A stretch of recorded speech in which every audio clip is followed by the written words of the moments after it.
Salut à tous et soyez les bienvenus sur la chaîne qui déboîte. L'année dernière, souvenez-vous, on avait testé ensemble cette paire de Joy-Con de chez Nixie, qui se voulait être une alternative plus ergonomique au petit machin rikiki de chez Nintendo. C'était une manette qui était plutôt réussie, il y avait quelques petites erreurs de jeunesse, mais dans les grandes lignes, c'était une très bonne manette. La preuve, c'est que je la possède toujours. Ensuite, ils ont sorti un produit que j'ai acheté avec mes fonds propres, celui-ci, qui est en fait une version skinée GameCube de ces Joy-Con ergonomiques, avec un look d'enfer et vraiment des améliorations sensibles au niveau des boutons par rapport à la précédente itération. Alors c'était super, mais le problème c'était que c'était des boutons répartis façon GameCube. Pour jouer à Metroid Prime Remaster, c'est la manette idéale, mais pour jouer à la plupart des jeux Switch, la disposition des touches n'est pas forcément adéquate. Ne serait-il pas génial que ces deux produits fusionnent et qu'on ait les avantages de celle-ci dans une ergonomie plus proche de celle-là? Eh ben, figurez-vous que c'est ce que Nixie a fait avec cette manette Hyperion. Alors, ou c'est Joy-Con Hyperion, je ne sais pas comment vous voulez appeler ça, mais en tout cas, dans cette boîte, il y a quelque chose qui est la fusion réussie, semble-t-il, entre cette itération de la manette et celle-ci. Est-ce que le pari est réussi? Est-ce que Nixie tient là une alternative solide au Joy-Con officiel Nintendo? C'est parti pour le test. De toutes les consoles de jeux qui sont actuellement disponibles sur le marché, la Switch est de loin ma préférée. Certes, c'est clairement la moins puissante de toutes, mais on peut s'en servir en mode portable, ce qui excuse justement ce manque de puissance, et deux, je préfère les jeux qui sortent sur cette console aux jeux des marques concurrentes. Mais ça, évidemment, ça n'engage que moi. Ici, vous voyez la console dans sa version Super Nintendo que j'ai modée moi-même, avec des coques de chez Extreme Rate. Vous pouvez aller voir la vidéo si ça vous intéresse. Mais évidemment, même skinné en version Super Nintendo, ces Joy-Con sont tout petits. Voilà, donc bon, quand on y joue en mode portable, c'est un peu étriqué. Quand on y joue comme ça, en mode un Joy-Con dans chaque main, c'est un peu étriqué. Mais Nintendo avait fait ça pour qu'on puisse aussi s'en servir comme d'une manette individuelle avec le stick à gauche et les boutons qui forment une croix directionnelle à droite. Donc bon, il y avait de l'idée, mais évidemment, les constructeurs tiers n'ont eu de cesse d'essayer d'améliorer ce concept. Et donc aujourd'hui, on va tester l'ultime manette de chez Nixie, la Hyperion, qui est disponible dans plusieurs coloris. Ils m'ont envoyé ici le coloris qui ressemble à la manette GameCube, ce qui donc évidemment va nous rappeler leur itération GameCube qu'ils avaient sortie l'année dernière, qui était vraiment top, mais qui avait forcément une disposition de touche GameCube. Donc pour jouer à Metroid Prime Remaster ou d'autres remasters GameCube, pourquoi pas, mais pour tous les autres jeux, évidemment, la répartition des touches n'était pas bonne. Et ça, c'est un problème qu'on n'aura pas avec cette version-ci, parce que même s'ils ont respecté le code couleur GameCube, en revanche, la disposition des touches est la même que celle de n'importe quel autre Joy-Con Switch. Voilà, bon, on passe rapidement sur la boîte, qui nous donne quand même un certain nombre d'indications, vous allez voir. Notamment le fait qu'on ait toujours des boutons programmables à l'arrière, donc ça c'était déjà le cas sur leur première itération, on avait ces boutons ici, que vous pouvez voir, qui faisaient à peu près la même chose. Mais le confort et l'ergonomie ont, semble-t-il, encore été améliorés, ainsi que la responsivité, je ne sais pas si ça se dit, des boutons. Voilà, donc, à l'intérieur de la boîte, nous avons, je vais l'ouvrir à l'envers exprès, sinon tout se casse la gueule. Nous avons donc une notice qui est un poster qui se déplie en 12. J'aime pas trop, moi, ces machins-là, je préfère un bon livret, mais bon, j'imagine que ça coûte moins cher de faire ça, et ça nous rappellera avec nostalgie certaines vieilles notices de certains accessoires pour la Super Nintendo qui faisaient un petit peu le même genre d'économie. Voilà, donc je regarderai ça en détail. Sachez que c'est marqué en français, et en plus ça tombe bien, quand c'est entièrement replié, c'est le français qui apparaît. Voilà, donc comme ça vous pouvez juger de la qualité de la traduction. En tout cas, c'est richement illustré et en couleur. On a l'élément central, donc c'était un bête vraiment morceau de plastique sans aucun relief sur la première itération. Là, vous voyez, ils ont mis un petit relief comme ça, là, de chaque côté. Il y a toujours les petits voyants pour voir le niveau de charge. Donc ça a été bien fait, toujours avec des rails, exactement comme on aurait sur un vrai truc Nintendo. Un câble de recharge en USB-C, un seul et sans Y fourni, et ça c'est un petit peu couillon, parce que, en fait, ces Joy-Con ont un avantage que n'ont pas les Joy-Con officiels Nintendo, c'est que chacun d'entre eux peut se recharger individuellement. Il y a directement la prise de connexion en dessous de chacun d'entre eux. Mais du coup, si on veut recharger les deux en même temps, bah, ça aurait été sympa de fournir un Y pour qu'on puisse brancher les deux en même temps au câble de recharge fourni. Là, il faudra les recharger l'un après l'autre, ou alors avoir un deuxième chargeur. Donc, une petite opportunité ratée, mais rien de bien méchant. Allez, on va regarder ces Joy-Con de plus près. Le mieux, c'est, je pense, pour ça, de les clipser entre eux. Hop. Comme ça, on voit un petit peu ce que donne la manette une fois rassemblée. Allez, on regarde ça dans le détail tout de suite. Si on met les deux manettes côte à côte, on peut voir que le gabarit de l'ancien modèle par rapport au nouveau est resté peu ou prou le même. Et ils ont même gardé quelques petites fonctionnalités rigolotes, comme la possibilité de faire tenir la manette verticalement grâce à un biseau dans le bas des Joy-Con. Et ça fonctionne toujours. Donc voilà, si vous aimez bien poser vos manettes verticales sur un meuble, c'est possible avec celle-là sans être obligé d'imprimer en 3D un petit socle ou je ne sais quoi. Déjà un petit bonus sympathique. Donc on retrouve bien sûr 4 boutons d'action, qui ont été vachement améliorés par rapport à ceux de la précédente itération. Il y a beaucoup moins de courses et c'est beaucoup plus agréable. Et en plus, ils sont translucides. Ça, j'adore. Je trouve que c'est vraiment génial. C'était certaines manettes tierce partie GameCube qui avaient commencé à faire ça. Et ensuite, je crois que Microsoft avait repris ça aussi sur sa Xbox. Donc, c'est vraiment magnifique. Les sticks sont très souples. Très souple, certains diront peut-être même un peu trop. Ce sont des joysticks All Effect, donc vous n'aurez pas de Joy-Con Drift sur ces sticks-là. Et si vous regardez en plus attentivement, la base du stick est dotée d'une protection métallique, ce qui fait que vous n'aurez pas cet effet de cisaillement quand vous allez les tourner sur, vous savez, cet effet plastique contre plastique qu'on peut avoir sur certains sticks, y compris sur les manettes officielles Nintendo.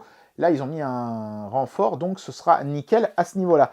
La croix directionnelle, elle fait des petits cliquetis. Donc le côté caoutchouteux de la précédente itération a complètement disparu. Et c'est le cas aussi pour tous les boutons d'interface qui font des petits cliquetis. Certainement parce que ce sont des switches tactiles en dessous. Même chose pour les boutons en dessous là, qui sont très souples, très agréables à appuyer. Les gâchettes sont toujours digitales, hein. Ils n'ont pas mis de gâchette analogique. De toute façon, Nintendo ne prend pas ça en charge sur sa console.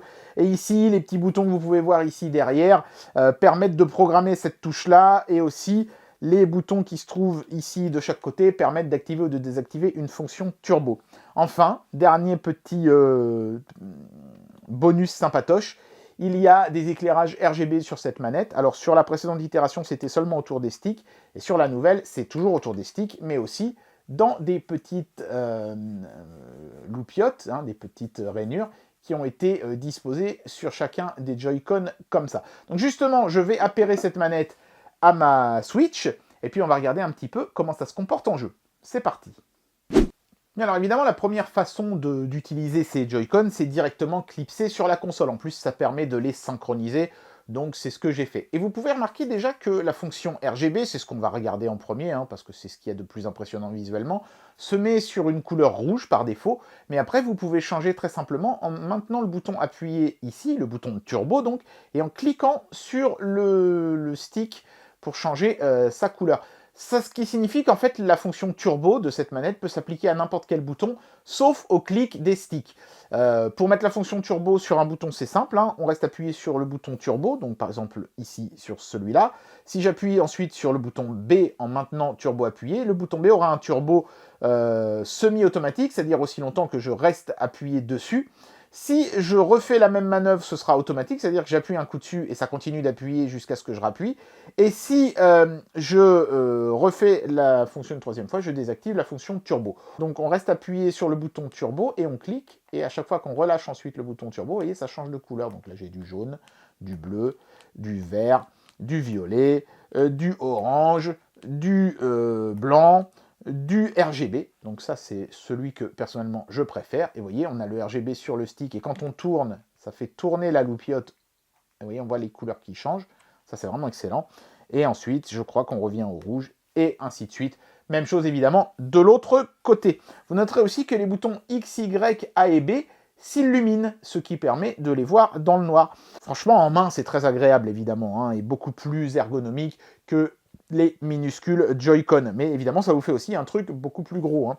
Néanmoins, comme on pouvait faire tenir les Joy-Con à la verticale, on peut aussi désormais faire tenir toute la console à la verticale, même si évidemment ce sera plus stable en mettant la fameuse béquille Nintendo en prime. Allez, pour voir un petit peu ce que donne cette manette en jeu, je vais mettre Sonic Mania. Alors, pour 2 raisons. D'abord parce que c'est vraiment le jeu idéal pour voir si les manettes ont du lag. Sonic, ça va vite, donc si j'appuie sur un bouton et qu'il y a du lag, ça se voit presque instantanément. Deuxième chose, c'est bien que ce soit un jeu en 2D pour tester la croix directionnelle. Voilà. Et puis, troisième chose, bah, comme c'est un jeu qui est assez simple, ce sera plus facile pour moi de faire des tests comme les macros, puisque oui, on peut programmer des macros. C'est le but de ces boutons derrière ici, hein. On appuie sur la fonction macro, M ici, sur une séquence de touches, et ensuite en appuyant sur la touche adéquate, ça fera la séquence de touches en entier. Mais pour le moment, on va vraiment essayer les fonctions de base. Donc, la croix directionnelle. Est-ce qu'on a du lag? Moi, j'en ressens aucun. Voilà, évidemment, en plus, on joue en mode connecté.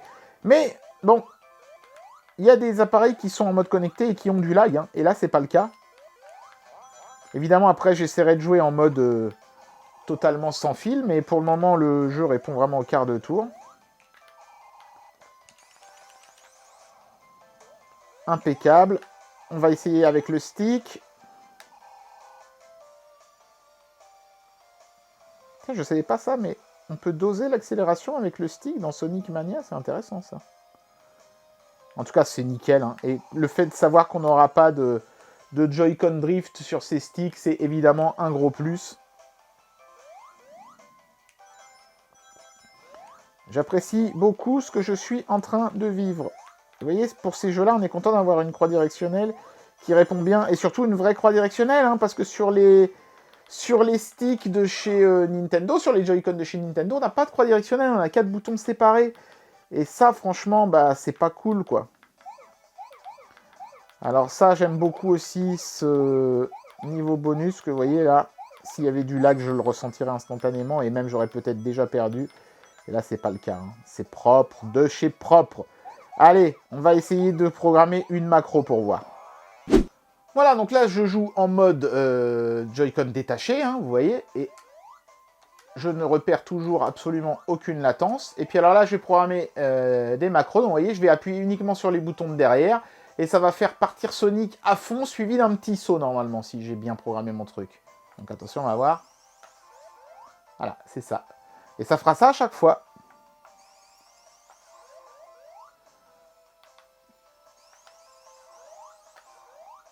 Nickel, ça fonctionne.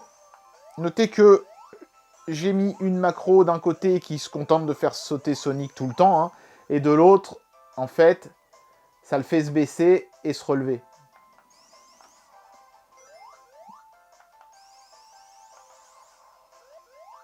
Et ça marche nickel, voilà. Pour la fonction turbo, c'est encore plus simple, hein. On reste appuyé sur turbo, on choisit une touche, je vous montre, hein. Donc allons-y de ce côté-là, turbo plus B par exemple. Et maintenant, vous voyez, j'ai le turbo en restant appuyant tout le temps sur B. Sonic, il saute en boucle.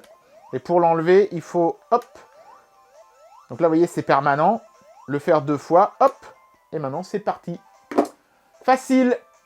Eh bien voilà, j'en arrive à la conclusion de cette vidéo et je vais vous donner mon avis sur ce produit. Mais j'entends déjà des voix qui s'élèvent contre Nintendo en disant « Mais pourquoi diable est-ce que Nintendo nous a pas mis des trucs comme ça de base au lieu de mettre ces Joy-Con tout minuscules ?» La réponse, c'est que ces Joy-Con étaient aussi prévus à la base pour servir individuellement de petites manettes. Et force est de reconnaître que si je prends un des Joy-Con ici et que j'essaye de jouer comme ça, ce gros rembourrage ici est un peu gênant.